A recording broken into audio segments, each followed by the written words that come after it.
I'm Shane Anderson, and I was kidnapped in Monterrey, Mexico in 2013. I was offered a position to go down to work in Mexico. We moved about a month and a half after we got married.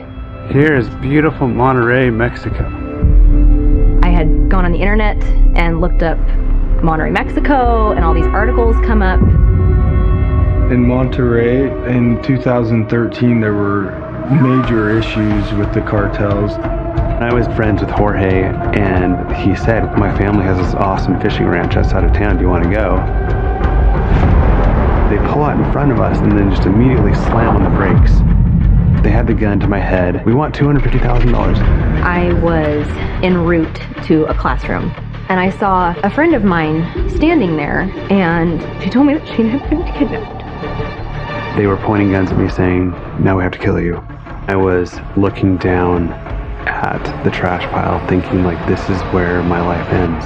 And I was just waiting for those gunshots. This is it right here.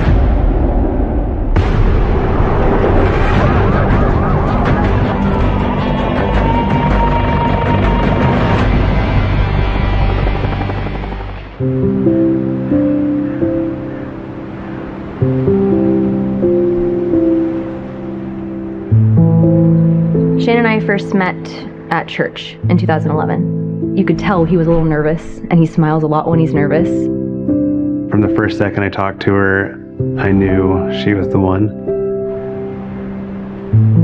I texted my mom and one of my friends and said I just met my wife.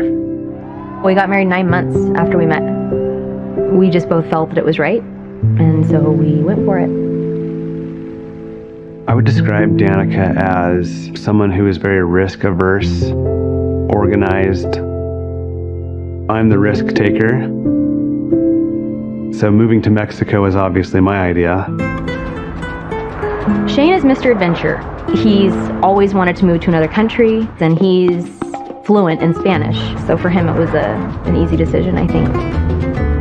My friend's family were part owners of some businesses in Mexico that were doing really well. It was an American franchise, and they were able to come up with an opportunity for me to go down there to become an operational partner in one of their new territories. I mean, I didn't want to move to Mexico. I won't know any people.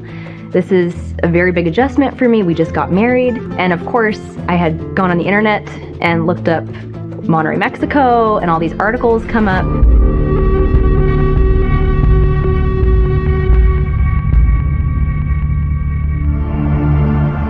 This was in 2012.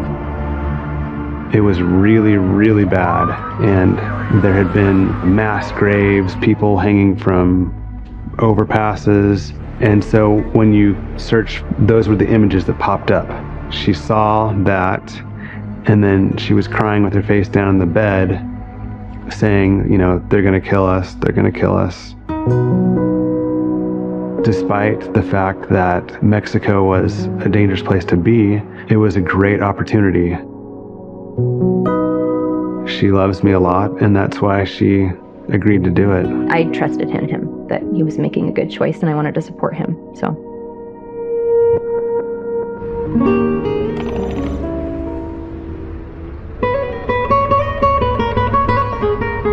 Here is beautiful Monterrey, Mexico. When I got there, I was super excited because the place we got to live in was this awesome house in the nicest neighborhood. Hi, sweetheart. I thought I would give you a tour of the house. I took some footage and sent it back to my wife for her to see.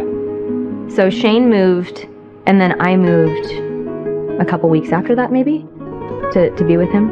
It was right at the foot of some beautiful mountains. It was just a super awesome place to live.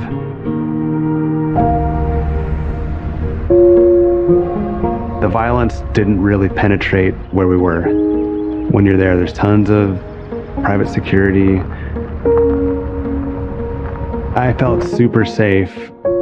Not speaking Spanish, I was very limited in what I could do, and fortunately for me, there was an international school where I could teach.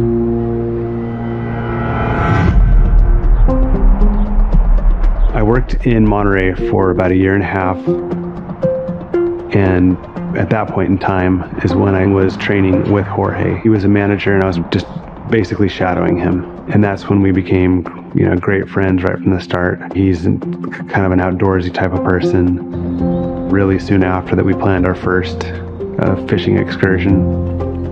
Se dio un tema de que le gusta pescar. Es algo que a mí también me gusta en particular.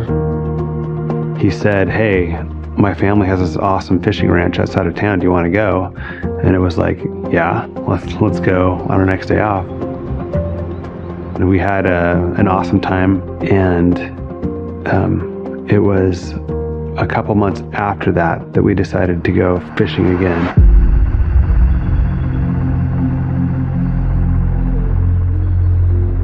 I remember he told me that he was going fishing. I looked at him and I said, "I have a really bad feeling about this. I just really feel like you shouldn't go." And being Shane, he just sort of brushes it off and is like, "Oh, everything's gonna be fine." I didn't take it into consideration, and obviously I should have.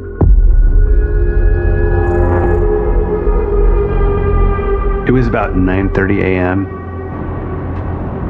We were about 100 yards out from the place we were going fishing when a red truck passed us. And I looked in my rearview mirror and I noticed they had stopped. And I saw 3 faces looking back at us. I just kept driving. And a few seconds later, I realized in my side view mirror that they were coming up to pass us. And they pull out in front of us and then just immediately slam on the brakes. And they jump out of the car and they just come sprinting up to our car, pointing guns at us. They tell us to get out.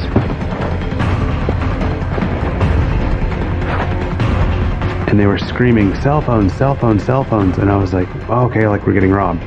Nos quitaron cartera, anillos, reloj, todo lo que teníamos de valor. And we both are handing over our wallets saying like, "Okay, here you go." And they say, no, get in the back of the truck.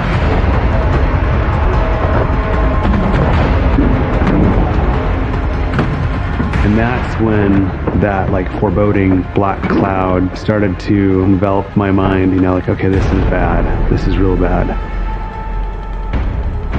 Recuerdo que Shane me miró fijamente cuando estábamos boca abajo. Me dijo, ¿crees que nos van a matar? There was so much fear, he didn't need to say anything.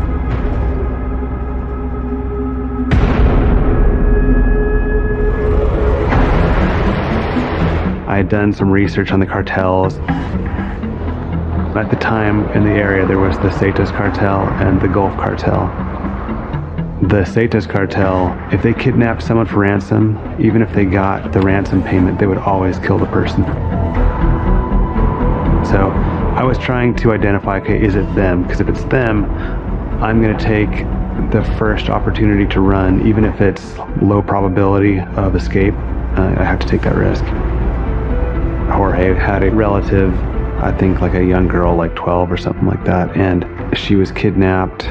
The family paid the ransom and they still killed the girl. And so we knew what the odds were, what situation we were in.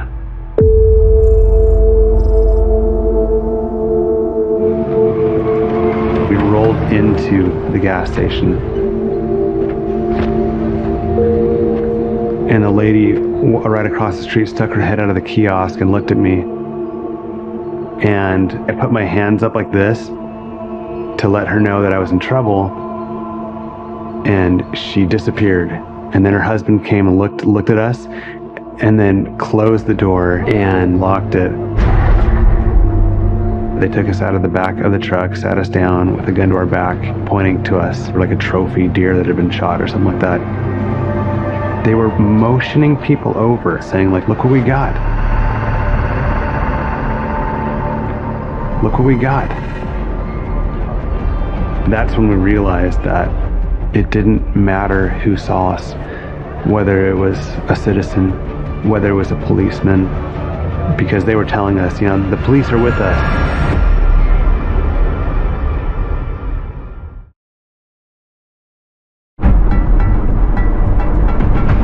In Monterrey in 2013, there were major issues with the cartels. There were tons of killings, tons of kidnappings. It was just a big turf war. Unfortunately for Shane, he was right in the middle of it, and as an American, he had a target on his back, knowing that they could make a lot of money off of him.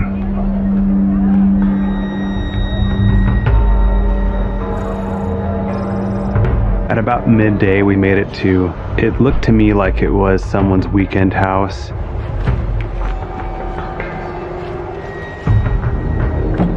The lead kidnapper handed me my cell phone back and told me to start making phone calls to get the first ransom payment. And I couldn't get a hold of anyone that was local in Monterrey.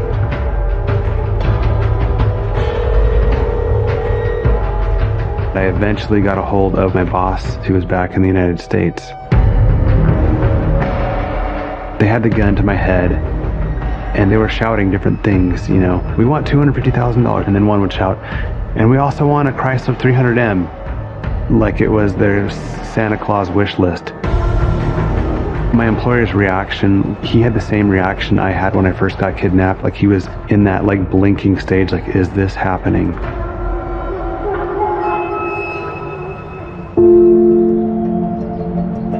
Ultimately, it's up to the family to decide how much money they're willing to give up. The United States isn't going to pay a ransom for someone. All we can do is give our experience and walk them through the process of negotiating different possibilities of outcomes. After I had made my phone call, they looked at Jorge and said, and now what are you going to give us to earn your life? Jorge said, all I have is my car, and you can have it. It's pretty new. And they said, okay. So they arranged for the youngest to take him back into the city. Al momento que ellos accedieron, yo vi una salida. Ellos me comentaron que si yo hacía algo que no era ir sobre el vehículo, la vida de Shane estaba en riesgo. And then I looked at him and I begged him, I said, please do not try and escape.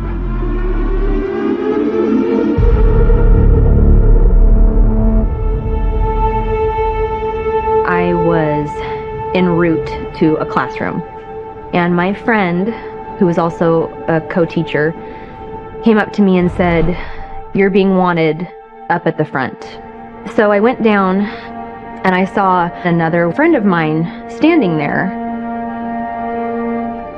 and she just looked at me with these panic-stricken eyes and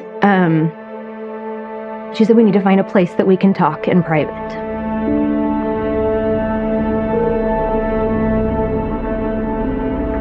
And she told me that Shane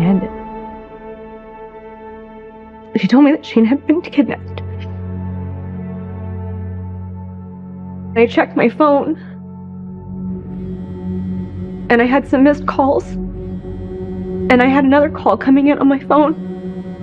I'm very fortunate that my friend that was there was willing to take the phone and speak to the kidnappers in Spanish so that we were able to have an exchange, because otherwise I don't know what I would have done.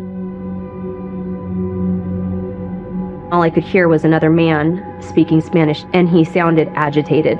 I don't know what he was saying, but he wasn't happy about it.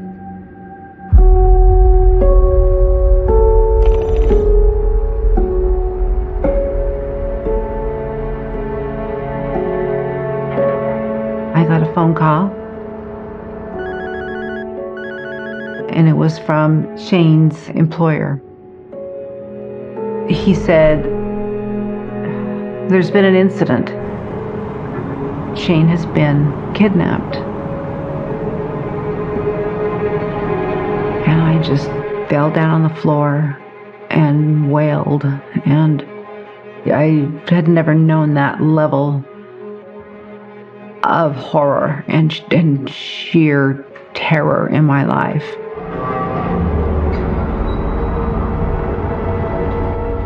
I thought, what do you do when your child is kidnapped? I had no idea what to do. I was completely powerless. I was 1,500 miles away.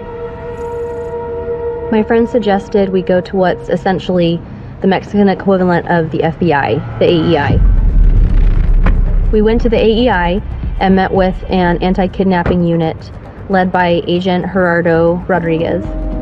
En este secuestro pensamos que tanto Shane y Jorge estuvieron en el lugar y el momento equivocado, porque estas personas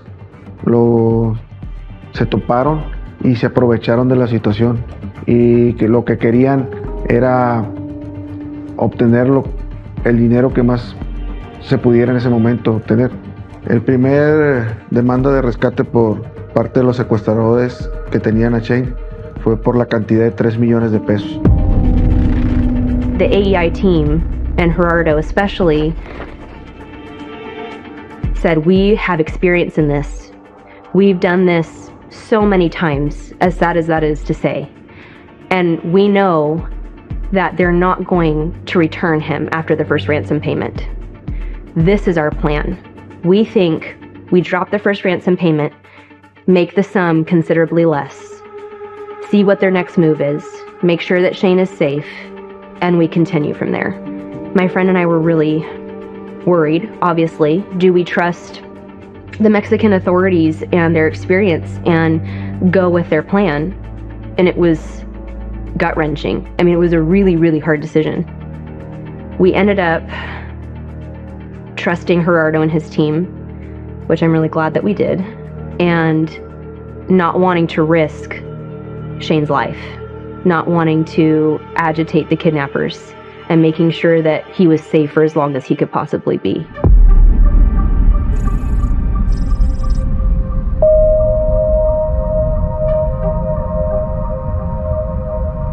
Now I was all alone, and we were all sitting on the bench waiting for Jorge to come back. It was the remaining two and myself, and they had talked about robbing a taxi driver the night before, and they ended up hiding somewhere and didn't get great sleep. They were doing a ton of drugs.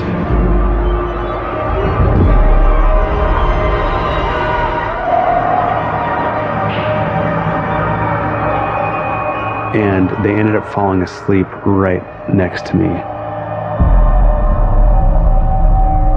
The guy to my right was asleep like this, and he had his fingertips resting on his handgun. And I looked at his handgun and I thought, okay, this is my shot.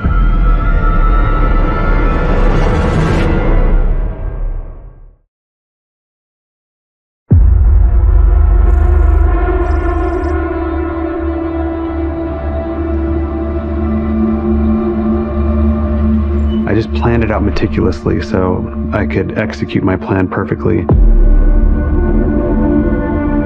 I'm gonna put my foot here, I'm gonna put my hand here. And then it came down to me counting to 3. 1, 2, 3. And then I just felt the strongest impression: do not touch that gun.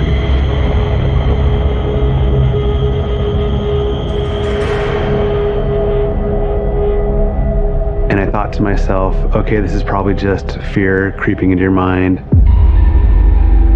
Let's try it again. 1, 2, 3. And then again, even stronger, do not touch that gun. So I just sat there.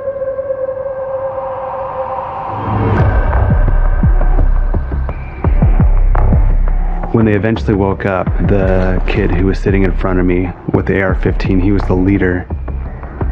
He said, "Why do you have that gun?"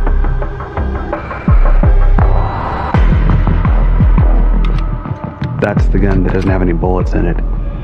I would have pointed it at him and I would have gone click, click, click, click, and then they would have killed me.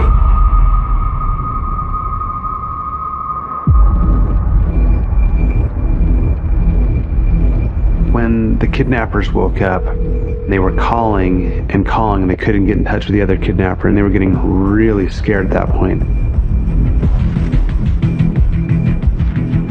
Finally, the 15-year-old came driving back.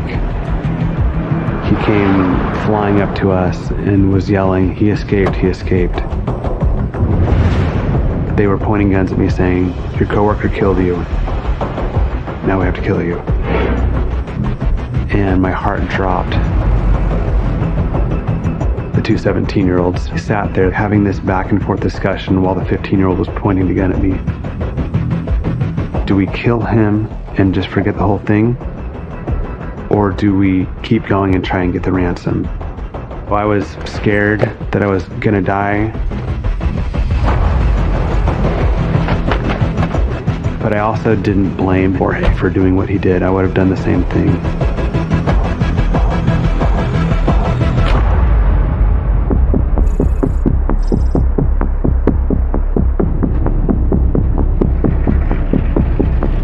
De la carretera, la parte trasera del vehículo se soltó y cayó haciendo un fuerte ruido, llamando la atención de la persona. Bajó del vehículo.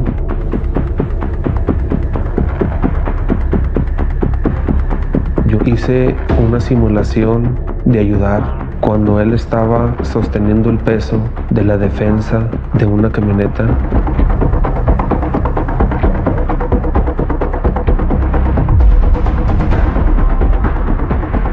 Yo vi la oportunidad de dejar mis guaraches y salir corriendo del lugar.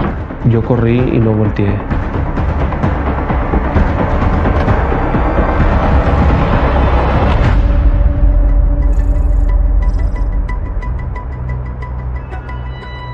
They decided that they would continue to pursue the ransom payment, and they drove me about 20 minutes north to a small group of homes that was south of the town of Cadereyta.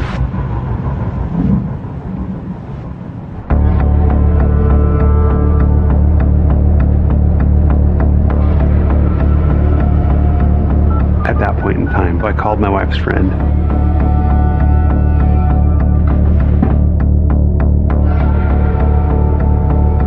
The kidnappers would tell me to say something.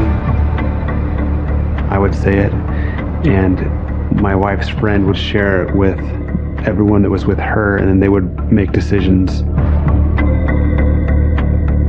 Se le comentó que no podíamos fijar cantidades cerradas para hacerlo un poco o hacerlo real, de que se estaba batallando para conseguir el dinero. No tenía esa cantidad de dinero. So then they said, okay, 125, then 80, and then just get us as much as you possibly can tonight so that tomorrow you can come up with the substantial payment.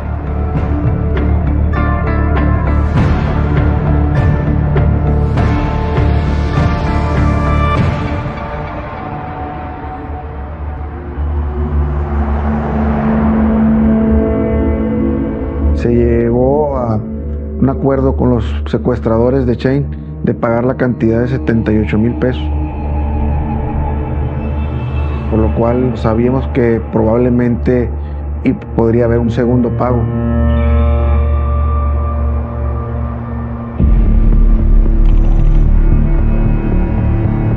El primer pago de rescate se realizó en el municipio de Cadereyta, Nuevo León, frente a una iglesia. Es la iglesia principal del municipio.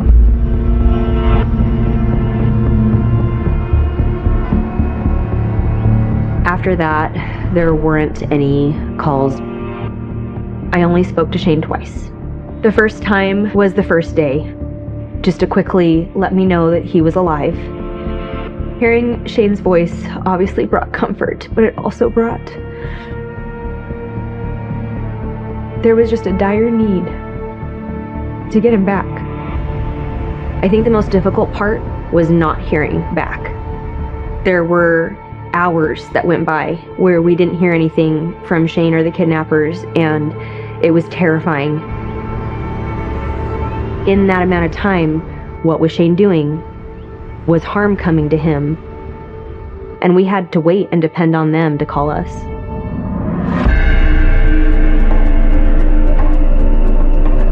When the leader came back with the first ransom payment, they were celebrating and doing cocaine, but it was made clear to me that this was just to keep me alive for the night.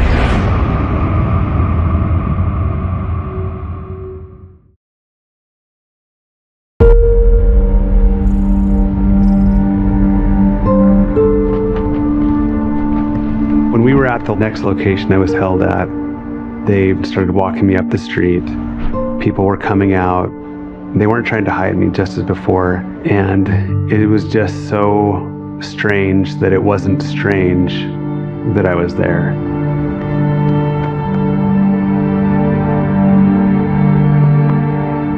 One of the local kids came walking up, who must have been about 17, and I could tell he knew them, and he pulled his shirt up like above his face, and he said, you know, I'm friends with these guys, but I'm not involved with this.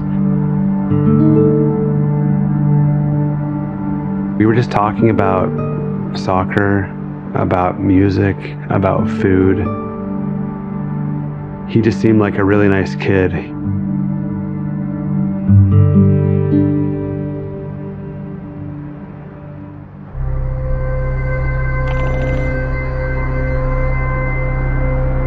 I didn't sleep at all that night.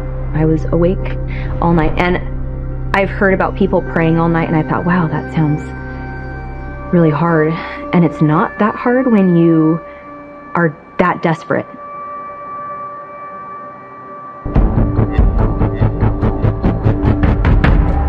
Later that night, they were going to have me sleep in a really small cinder block building with a cement floor. And this neighborhood boy said, hey, there's another abandoned house over here, and there's a mattress on the ground. It was a huge step up, and it was really nice of him to do that for me. And they were concerned because they didn't have a key to lock the door. But then they said, you know what? We're not going to lock the door. Everyone here knows who you are. They know why you're here. If you see a policeman, they're going to take you right back to us, and we're going to kill you. And you're really far out in an isolated spot. It was a crazy mix of being free and imprisoned at the same time.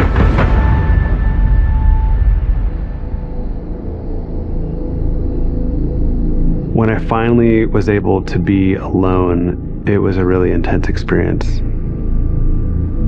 It just hit me so hard. I didn't want to fall asleep.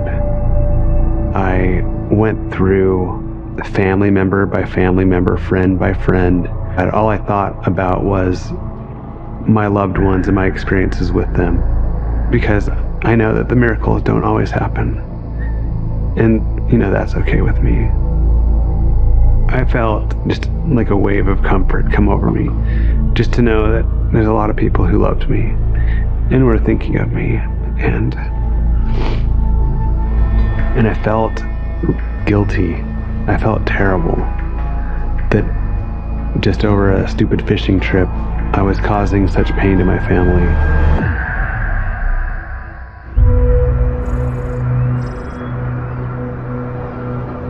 The following morning, I woke up at my friend's house, and I was much more hopeful that we would get Shane back. I asked my friend to drive me to my house so that I could get my wedding ring. I needed that connection to Shane, and I never wore it in Mexico, and it was sitting in a jewelry box in my drawer, and I really wanted to get it.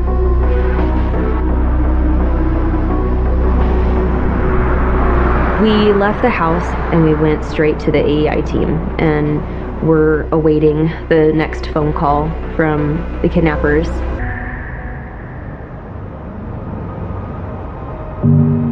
otra llamada, por lo cual los secuestradores en ese momento le exigieron $25,000 más. The second ransom payment was my biggest trial of the whole ordeal. That was really the only time that I disagreed with the team, because they wanted to give less money in the ransom payment, and this time we have to make it look like we have nothing left. And I was just looking at the second ransom payment and wanting to get my husband back afterwards. Que si hay dinero y si hay dinero, vamos a prolongar el secuestro por más tiempo. And I was terrified of making the wrong choice. I was terrified of putting his life in danger.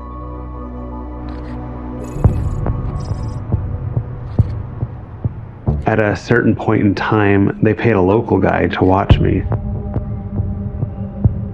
Then I asked him, I said, "Do you know how much money they need?"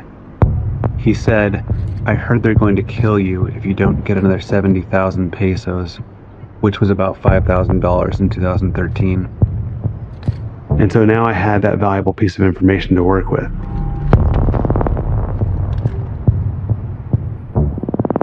So when they got back later, they had me start making phone calls.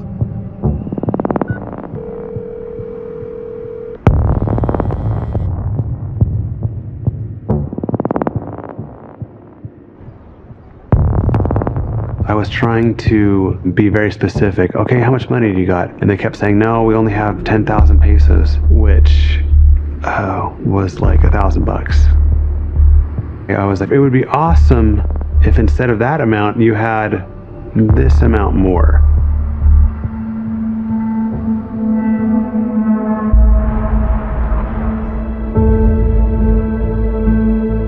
We were directed by the AEI team on how much we were supposed to put in. But what they didn't know, and what Shane couldn't tell them, is that Shane knew the amount of money that he needed in order to walk out of there.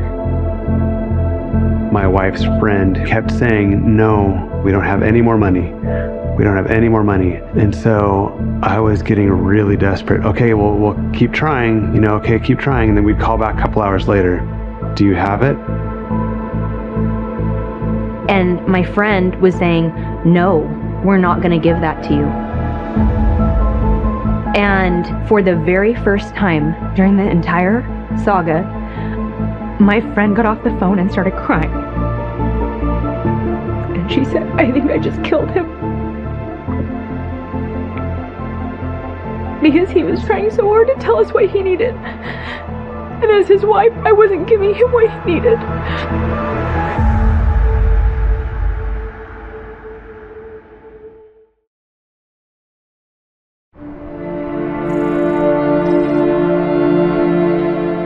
After we made the last ransom phone call, the leader got on the phone and spoke with his boss and said, this is how much we got.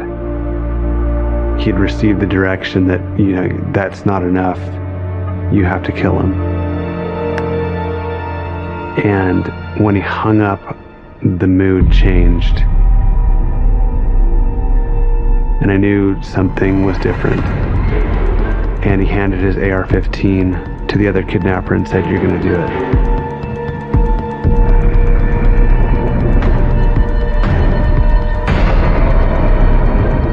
The other kidnapper, he asked me to stand up and go walk over to the edge of an embankment. And down the embankment was like just a bunch of trash. He raised the gun up to me. And I said, no, wait, I get more, let me call him back. I can call him back, let me get more. And they said, no, we already tried. There's nothing you can do now, sorry, it's not up to us. I was looking down at the trash pile thinking like, this is where my life ends. This is it right here. And then just time slowing down to a crawl. And like all my senses were on like this crazy high level of function. The cicada flies in the background and like the smell of like the burning wood from the nearby houses. There was more sadness than fear. I was sad to die because I loved life so much. And that's when it came to me. I said, my wife's wedding ring. It's worth $7,000. The leader pulled out his phone, threw it to me and said, call right now. She never wore it in Mexico. I did not expect her to have it on. He asked if I had my ring.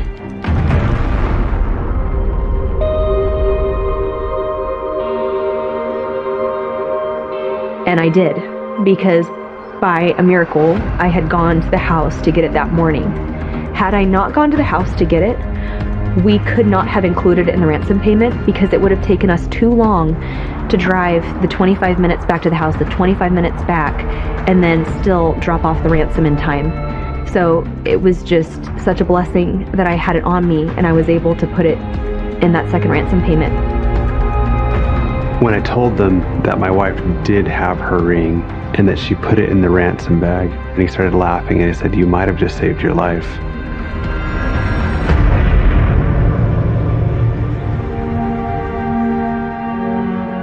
We didn't hear back from the kidnappers after the second payment was made. I had no idea if Shane was alive. I had no idea if they had received the payment. I had no clue what to expect next. It was getting late, and I was so worried because hours went by and we didn't hear anything.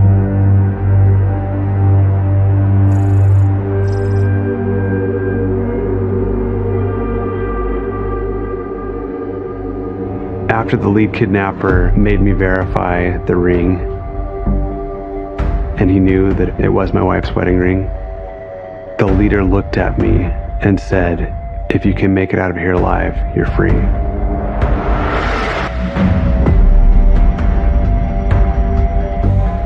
The neighbor who was not part of the organized crime was there again, and he runs up to me and he says, quick, we gotta go.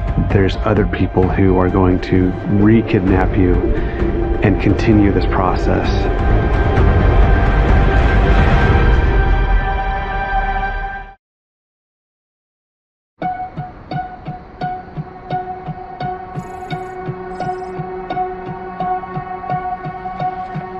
People were coming to get me, and if I could escape them, then I would survive.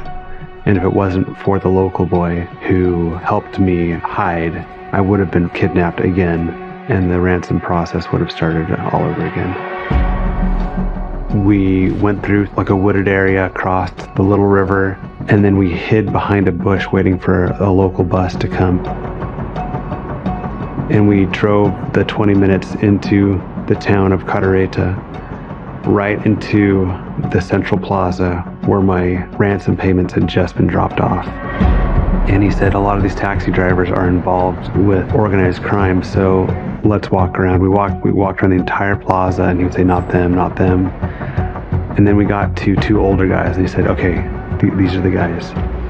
And he asked the first guy, hey, will you give him a ride back to San Pedro? He looked at me and he looked back at the local boy and said, no, I don't feel comfortable doing this.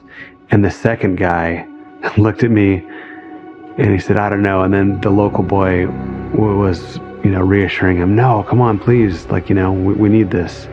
And don't worry, nothing's going on. And then he very reluctantly said, okay.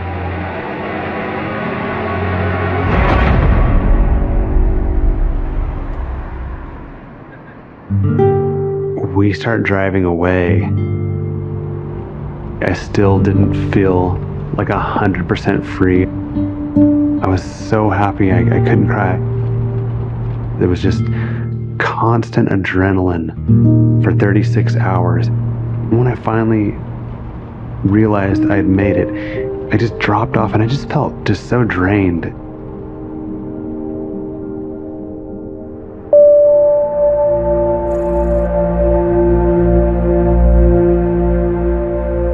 We were waiting at the AEI building for a phone call from Shane or the kidnappers to know that they had received the ransom payment and that Shane was alive and coming home. Finally, my friend's phone rang, and it was her husband telling us that Shane was at her house. When we arrived at the house, I jumped out of the car, and my friend's husband met us at the door, and Shane was just standing right behind him. And obviously I jumped into his arms and we hugged each other for what seemed like forever, and just cried on each other's shoulders, and just, I mean, the biggest, deepest breath of relief, you know, being so happy to see somebody that you didn't know if you were ever going to see again, somebody that you love more than anybody else in the world. I just held her and told her I loved her, and it was just one of the best moments of my life. I started thinking about the experience as a whole and what it could teach me and our family. I felt so unworthy that my prayers were answered and other people's aren't. And I thought, I will never waste this pain. If your family relationships are what you want them to be, and everyone is alive and somewhat healthy, nothing else matters. Nothing else matters. I stepped out of the coffin. I got my second chance at life, and it was an incredible feeling.